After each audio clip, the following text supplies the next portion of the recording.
Hey everyone! Today I'm going to show you how to create custom taxonomies using CubeWP. I'll guide you through the process step by step, adding custom taxonomy. To get started, log in to your WordPress admin panel.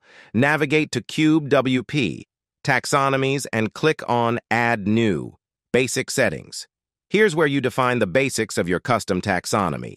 Taxonomy Slug, a unique identifier for your taxonomy in the URL. For example, categories. Plural label, the label for multiple items in the taxonomy. For example, categories. Singular label, the label for a single item in the taxonomy. For example, category. After this, please assign this taxonomy to a post type.